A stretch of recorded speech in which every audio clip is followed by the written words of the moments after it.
bien-aimés dans le Seigneur, je vous salue dans le nom de notre Seigneur Jésus-Christ. Que le nom de Dieu soit béni, que le nom de Dieu soit exalté et soit magnifié ce soir. Soyez bénis, vous tous qui êtes avec nous en direct sur Facebook. Vous qui allez nous suivre sur notre page YouTube. Que Dieu vous bénisse abondamment. Avant que je ne commence l'exhortation ou la prédication de ce soir, je suggère à ce que je puisse commencer par une courte prière et prier ensemble avec moi. Tendre Père, nous te disons merci dans le nom de Jésus-Christ d'avoir permis à ce que nous puissions avoir accès dans ta présence. Le vœu de notre cœur et notre prière, que tu sois Dieu avec nous pendant ce moment, afin que nous puissions partager ta parole avec ton peuple. Fais en sorte que ton esprit soit au rendez-vous et que cet esprit nous apporte des solutions et nous apporte la paix. Laisse que ton nom soit à jamais béni au nom de Jésus-Christ, que le terrain soit balisé et que ton règne puisse être au milieu de nous. Au nom de Jésus, j'ai ainsi prié et je dis Amen. Très chers bien-aimés, que Dieu vous bénisse abondamment. C'est votre humble serviteur, le prophète Nathan Odimba, en direct des États-Unis. Je vous salue et que Dieu vous bénisse abondamment. Je salue ceux qui nous suivent à partir ou en direct de la République démocratique du Congo. Je salue ceux qui me suivent de partout au monde. Je salue aussi la grande famille de Barzilai, la nouvelle cité de David, et le bishop Zachary Kabengele, qui est le visionnaire. Que Dieu vous bénisse abondamment. Nous tenons à partager avec vous une portion de la parole de Dieu ce soir. Et le thème que nous allons développer, juste pour disséquer une portion de la parole ce soir, le thème est intitulé « Les signes du temps de la fin ». Les signes du temps de la fin. Peut-être quelqu'un se pose la question dans sa maison, à savoir, pourquoi les signes du temps de la fin? Pourquoi un thème si compliqué? Pourquoi un thème si fort comme ça? C'est par rapport au temps que nous passons, que nous traversons pendant ce moment. Bien-aimés dans le Seigneur, retenez une chose, que cette prophétie du signe du temps de la fin n'a pas existé ou n'a pas commencé aujourd'hui. C'est une prophétie qui a été donnée depuis les temps anciens. Il y a des prophètes qui ont prophétisé sur les signes du temps de la fin. Il y a Moïse, il y a Ésaïe, il y a les prophètes Élie qui ont prophétisé, qui ont parlé du signe du temps de la fin. Et ici, nous allons lire avec vous une portion de la parole, afin que nous puissions entrer dans la profondeur du message de ce soir. Acceptez à ce que je lise avec vous la parole de Dieu. Bien-aimés, je suis dans le livre de Matthieu chapitre 24, et je commence à partir du premier verset. Matthieu chapitre 24. Matthieu chapitre 24, à partir du verset 1er. Je vais lire au nom de notre Seigneur Jésus-Christ. Matthieu chapitre 24.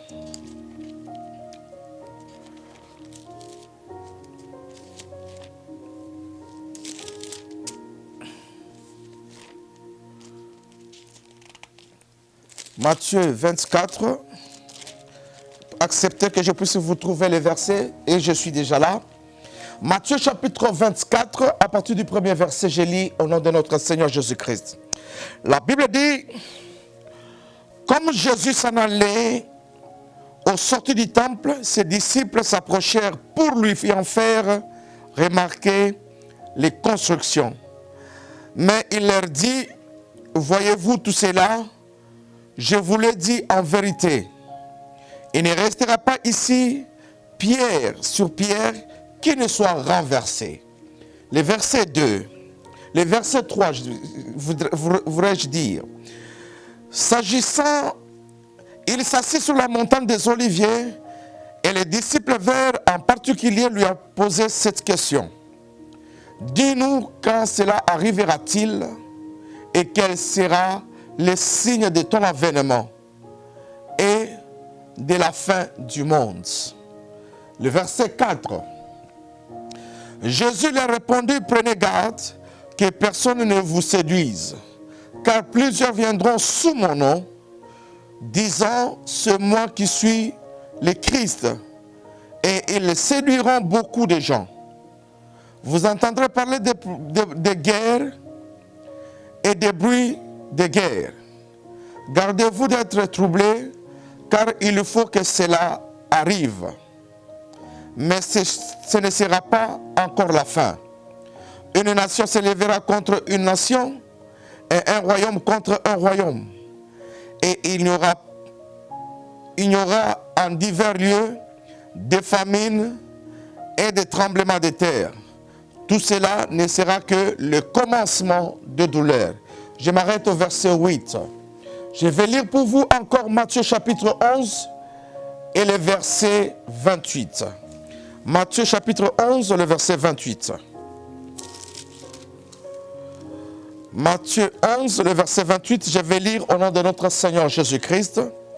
La Bible dit, venez à moi, vous tous qui êtes fatigués et chargés, je vous donnerai du repos.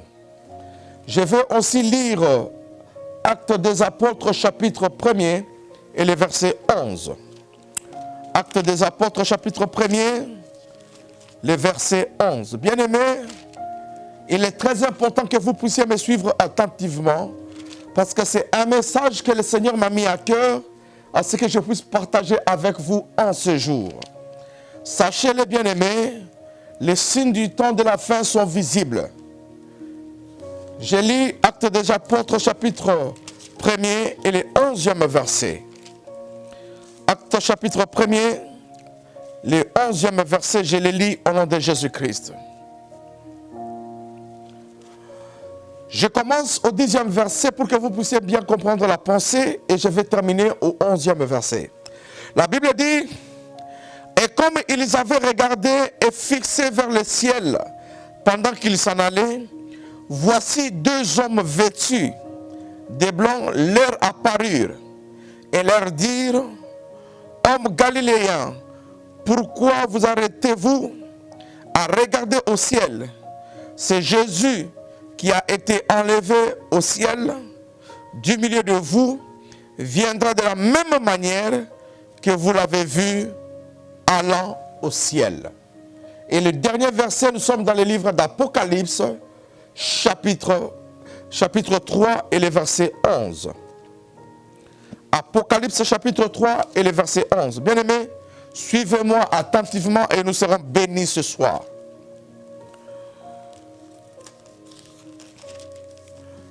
Je suis dans le livre d'Apocalypse chapitre 3, le verset 11. Je viens bientôt, retiens ce que tu as, afin que personne ne prenne ta couronne. Tendre Père, je prie pour cette parole, dispose les cœurs de chacun, afin qu'il écoute et que cette parole trouve place dans son cœur.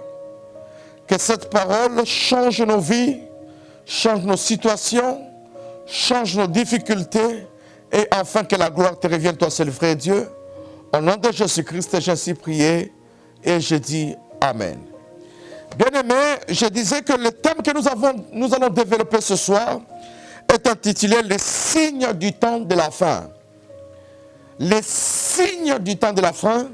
Lorsque vous êtes dans le livre d'Ésaïe, la Bible dit, l'Éternel parla à Ésaïe et dit, dis à mon peuple que les enfants sont les signes et les présages en Israël. Et ici, nous parlons des signes du temps de la fin. À Matthieu chapitre 24, le verset 1er au verset 8, la Bible dit que le Seigneur Jésus-Christ sortait du temple. À sa sortie du temple, les disciples vinrent vers lui et lui posèrent cette question, voulant savoir quels seront les signes du temps de la fin, quels seront les signes de ton avènement. Parlant de ton avènement, ils veulent dire quels seront les signes qui annoncera que toi tu veux venir, qui diront que toi tu veux rentrer sur la terre afin d'amener l'église au ciel. Et c'est comme ça que Jésus commence à les développer, à les expliquer quels seront les signes de la fin. Il dit la première des choses, faites attention que personne ne vous séduise. C'est-à-dire que la séduction sera abondante.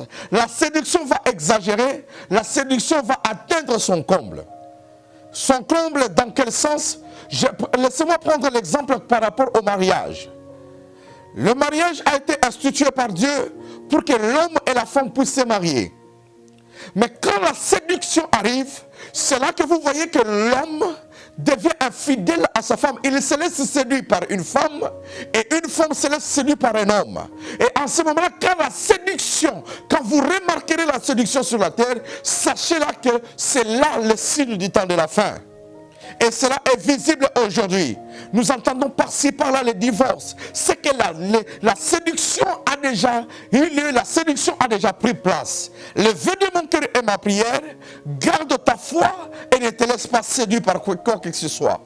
La séduction, on peut aussi prendre l'exemple, mes bien-aimés, peut-être par manque d'argent. Quelqu'un peut te poser des conditions à dire, pour que je te donne ceci, donne-moi cela. Et quelqu'un se laisse séduire à cause de l'argent. Et la Bible dit que quand vous verrez ces choses arriver, sachez là que les signes sont déjà là. Et je vais plus loin. Jésus va dire ceci, un fils se lèvera contre sa mère, contre son père, et la fille se lèvera contre sa mère. Et ceux-là seront les signes du temps de la fin. Ce sont les signes qui annonceront les signes du temps de la fin. Et ici, Jésus va parler des troubles sur la terre. Il dit qu'une nation se lèvera contre une autre nation. Des États se lèveront contre des États. Et il y aura un déséquilibre total sur la terre. Et sachez-le, ce sont les signes du temps de la fin. Ce sont les signes du temps de la fin. Bien-aimés dans le Seigneur, aujourd'hui, nous observons le monde entier au courant. La guerre qui se passe entre la Russie et l'Ukraine, bien-aimés. Ces peuples-là n'ont plus de la paix. Il y a une guerre qui peut provoquer une guerre mondiale. Cependant qu'il y a d'autres États qui veulent intervenir. L'intervention de ces États provoquera une autre guerre à une autre dimension. Cependant que la Russie est en train de menacer le monde entier. Bien-aimés dans le Seigneur, la prophétie qu'avait dite le Seigneur Jésus-Christ est en train de s'accomplir. Mais moi je viens pour t'éveiller, moi je viens pour t'interpeller à quelque chose. La Bible dit que garde ta couronne et que personne ne prenne ta couronne. Bien-aimé, tu as une couronne que Dieu a posée sur ta tête. Et cette couronne est appelée la couronne de gloire. Cette couronne est appelée la couronne de l'élévation. Cette couronne, c'est celle qui te distingue de tout le monde. Et la Bible dit que non, retiens ta couronne, garde bien ta couronne. C'est-à-dire que la cible du diable, il ne cible pas ta vie, mais il cible ta couronne. Il sait que la couronne que tu portes sur ta tête, c'est celle qui te fera entrer dans le ciel. La couronne que tu as sur la tête, c'est celle qui te donnera l'accès à tous les niveaux. Mais à cause de l'absence de cette couronne, l'ennemi aura l'accès, l'ennemi aura le pouvoir, l'ennemi va t'atteindre, l'ennemi va te détruire, l'ennemi va te faire des choses. Mais bien aimé, je viens ici pour t'interpeller. Jésus parlait du signe du temps de la fin. Il dit, quand vous entendrez des bruits de guerre, sachez-le que ce sont les signes du temps de la fin. Sachez-le que moi je suis prêt à venir. Sachez-le moi que je suis prêt à descendre sur la terre. Bien aimé, regardez en République démocratique du Congo. Il y a des guerres par-ci par-là. Il y a de la famine par-ci par-là. Regardez en Afrique du Sud. Il y a eu une maladie qui a frappé. Il y a eu des morts. Il y a eu des nations qui se sont levées. Il y a des peuples qui se lèvent par-ci par-là à cause de la prophétie qui avait été annoncée. Bien aimé, la prophétie qui a été annoncée, c'est une vérité. Mais moi je viens t'annoncer et te dire ceci. Le Seigneur Jésus dit dans sa parole, dans le livre de Matthieu chapitre 11, le verset 28, il dit, venez à moi, vous tous qui êtes chargés et fatigués, je vous donnerai du repos. Bien-aimé, tu vaincras, tu hériteras le royaume des cieux que si tu donnes la vie à Jésus-Christ.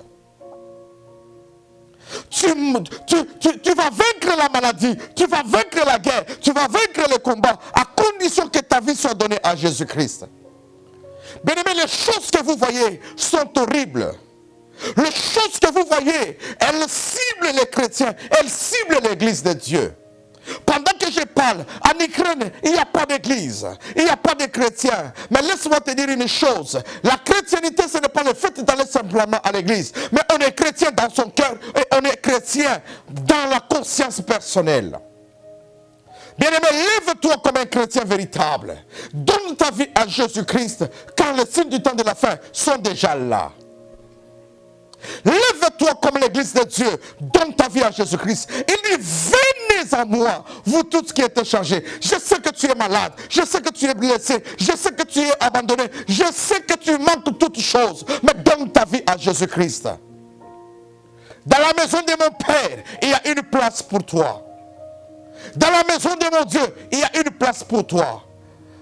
La Bible dit, voici je me tiens devant la porte et je frappe. Quiconque entendra ma voix, ouvrira la porte, j'entrerai sur lui, je mangerai avec lui et lui mangera avec moi. Bien-aimé, pendant que je te parle, avant que les choses ne se compliquent, Jésus est en train de frapper devant ta porte. Le Seigneur est en train de frapper à ta porte. Ouvre ton cœur et donne ta vie à Jésus-Christ. Ouvre ton cœur et donne ta vie à Jésus-Christ. Bien-aimé, il y a un pasteur qui a intervenu et je l'ai suivi. C'est le pasteur Lifo Codiciel. Il a dit quelque chose qui est très important. Mais à ceux-là qui sont distraits, ne vont pas comprendre. Écoutez une chose. La Bible dit que Jésus, le Seigneur appela Noé. Il lui dit, construis-moi l'arche. Appelle tout le peuple qu'il vienne et qu'il entre dans l'arche. Les inconscients s'étaient entêtés. Ils ont refusé d'écouter la prédication de Noé. Et quand l'arche avait été finie par être construite, la Bible dit que ceux qui étaient disponibles entrèrent dans l'arche. Et quand la pluie a commencé à tomber, il y avait beaucoup qui étaient morts ces jours-là. Bien aimé, moi aussi je me lève comme Noé. Je te dis, donne ta vie à Jésus-Christ. Lève-toi, donne ta vie à Jésus-Christ. Lève-toi, viens à Christ. Car il y a une place que Jésus veut te donner. Car il y a une place que Jésus a établie pour toi. Car il y a une place que Jésus t'a donnée. Viens et donne ta vie à Jésus-Christ. Viens et donne ta vie à Jésus-Christ. Jésus t'aime. Jésus t'aime. Il dit, venez à moi, vous tous qui êtes chargés et fatigués, je vous donnerai du repos. Bien-aimé, avant que les purs n'arrivent dans le monde, donne ta vie à Jésus-Christ. Consacre ta vie à Jésus-Christ. La Bible dit ceci, dans le livre des Actes des Apôtres, chapitre 1er, verset 11. À partir du verset 10, la Bible dit que quand Jésus il est ressuscité et il était enlevé au ciel, tout le monde était en train de contempler comment est-ce qu'il part au ciel. Subitement, il y a deux anges qui ont apparu. Et les deux anges disaient au peuple qui sont restés sur la terre, préparez-vous, de la même manière que vous l'avez vu être enlevé, c'est de la même manière que vous le verrez descendre sur la terre. Bien-aimé, donne ta vie à Jésus-Christ. Donne ta vie à Jésus-Christ. Ne reste pas dans ta maison. Ne t'enferme pas, bien-aimé. Lève-toi comme un chrétien. Lève-toi dans la prière. Lève-toi, invoque ton Dieu. Lève-toi et donne ta vie à Jésus-Christ. Je frappe à la porte de quelqu'un. Je frappe au cœur de quelqu'un. Bien-aimé, viens et donne ta vie à Jésus-Christ. Bien-aimé, donne ta vie à Jésus-Christ. Jésus a besoin de toi. Abandonne toutes choses. Donne ta vie à Jésus-Christ. La femme samaritaine avait abandonné son ancienne vie. Elle a donné sa vie à Jésus-Christ. Le signe du temps de la fin. Vous verrez des guerres. Vous entendrez des bruits de guerre. Une nation se lèvera contre une nation. Un fils se lèvera contre son père. Et une fille contre sa mère. Il y aura la famine sur la terre. Mais ceux-là qui donneront leur vie à Jésus-Christ, seront exemptés de toutes ces choses. Bien-aimé, Jésus a besoin de toi. Donne ta vie à Jésus-Christ. Confie-toi à Christ. Confie ta vie à Christ. Tu vas réussir. Arrête la vie de la boisson. Arrête la vie de la publicité. Quitte dans le monde de l'escroquerie. Quitte dans le monde des vols. Mais donne ta vie à Jésus-Christ. Celui qui a donné sa vie à Christ, il n'est pas escroc. Celui qui a donné sa vie à Jésus-Christ, il n'est pas voleur. Celui qui a donné sa vie à Jésus-Christ, il ne peut pas tuer. Mais celui qui donne sa vie à Jésus-Christ, il est le béni. C'est comme ça que Apocalypse dit, garde bien ta couronne, que personne ne te l'enlève. Retiens bien ta couronne. On ne couronne quelqu'un qu'après avoir surmonté un combat. On ne couronne quelqu'un qu'après avoir passé à un sport ou à un exercice et qu'il aurait remporté. On lui donne la victoire. Et on lui pose la couronne. Ceux qui seront couronnés, c'est ceux-là qui vont surmonter ce combat. Ceux qui vont surmonter, ce sont ceux-là qui garderont leur foi jusqu'à la fin. Donne ta vie à Jésus-Christ, bien-aimé. Donne ta vie à Jésus-Christ, tu réussiras, tu excelleras et tu monteras. Je veux que ce jour-là, que se retrouve au ciel, que l'on chante les cantiques à l'honneur de Dieu. Nouvelle cité de David, levez-vous. Livingstone Church, levez-vous.